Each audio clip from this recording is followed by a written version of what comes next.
আসসালামু আলাইকুম রহমতুল্লাহ। এই হচ্ছে আমাদের রুমের বারান্দা।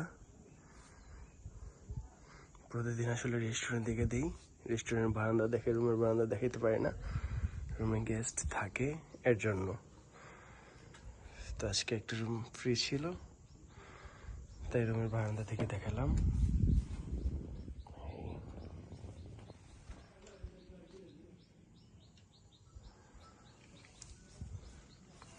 এই বারান্দাটা যা দেখতেছেন আমাদের প্রত্যেকটা রুমের বারান্দা সেম ক্যাটাগরির, সেম সব কিছু।